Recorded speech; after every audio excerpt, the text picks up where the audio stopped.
Assalamualaikum warahmatullahi wabarakatuh.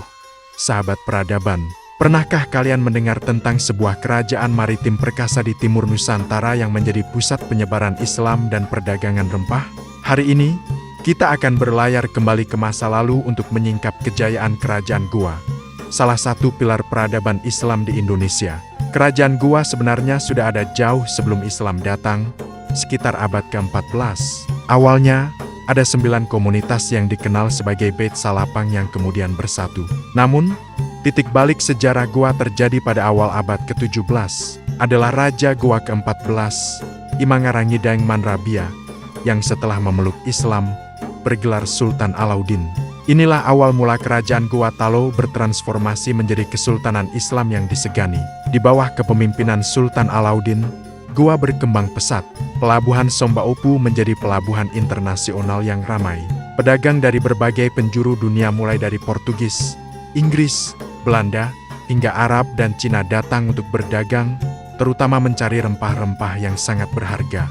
Goa menjadi pusat kosmopolitan di mana berbagai bangsa dan budaya bertemu. Puncak kejayaan Goa dicapai pada masa pemerintahan Sultan Hasanuddin, putra Sultan Alauddin. Beliau adalah sosok raja yang gagah berani dan sangat gigih melawan monopoli dagang VOC Belanda. Karena keberaniannya inilah, VOC menjulukinya The Hancas van het Oosten, atau ayam jantan dari timur. Di bawah kepemimpinannya, Goa menjadi kekuatan maritim terbesar di kawasan timur Indonesia. Armada lautnya begitu kuat sehingga mampu mengendalikan jalur perdagangan rempah dan melindungi kedaulatannya. Sultan Hasanuddin tidak hanya piawai dalam strategi perang, tetapi juga seorang negarawan ulung. Ia memperkuat pertahanan dengan membangun benteng-benteng kokoh di sepanjang pantai. Salah satunya adalah Benteng Somba Opu yang menjadi pusat pemerintahan sekaligus benteng pertahanan utama. Kekuatan militer dan ekonomi Goa pada masa ini benar-benar membuat VOC kewalahan. Sayangnya, setiap kejayaan pasti menemui ujian. Ambisi VOC untuk menguasai perdagangan rempah tidak pernah padam. Dengan politik adu domba atau Divida ad Impera, VOC berhasil bersekutu dengan kekuatan lokal lain, seperti Arung Palaka dari Boun, yang saat itu memiliki ketegangan dengan Goa. Perang sengit pun tak terhindarkan, dikenal sebagai Perang Makassar. Meskipun Sultan Hasanuddin dan pasukannya berjuang mati-matian, kekuatan gabungan VOC dan sekutunya terlalu besar. Akhirnya, pada tahun 1667, Sultan Hasanuddin terpaksa menandatangani Perjanjian Bongaya. Perjanjian ini sangat merugikan Goa. VOC memonopoli perdagangan, benteng-benteng Goa harus dihancurkan, dan wilayah kekuasaannya dipersempit. Momen inilah yang menandai awal mula kemunduran kerajaan Goa sebagai kekuatan dominan.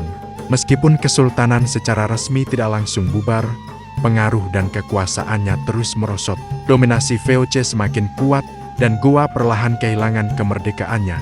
Puncaknya adalah ketika Goa benar-benar jatuh ke dalam kendali penuh pemerintah kolonial Hindia Belanda. Namun, apakah warisan Goa hilang begitu saja? Tentu tidak. Hingga hari ini, kita masih bisa menyaksikan sisa-sisa kejayaannya. Di Makassar, kita bisa mengunjungi kompleks makam Raja-Raja Goa di Katangka, tempat Sultan Hasanuddin dan para penerusnya dimakamkan. Ada juga Masjid Katangka, salah satu masjid tertua di Sulawesi Selatan yang menjadi saksi bisu penyebaran Islam di tanah Goa. Jangan lupakan juga Benteng Somba Opu. Meskipun sebagian besar telah hancur, reruntuhannya masih berdiri sebagai pengingat akan benteng pertahanan yang pernah begitu megah. Di sana, kita bisa membayangkan betapa ramainya pelabuhan internasional yang pernah ada di sekitarnya.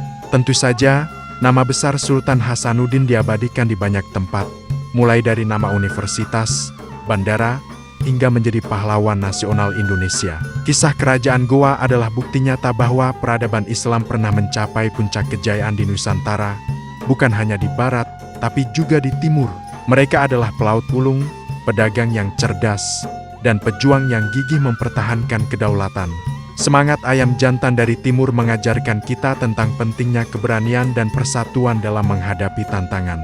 Terima kasih sudah menyimak perjalanan kita menelusuri jejak kerajaan Islam Goa. Semoga video ini bisa menambah wawasan dan rasa cinta kita pada peradaban Islam di Nusantara.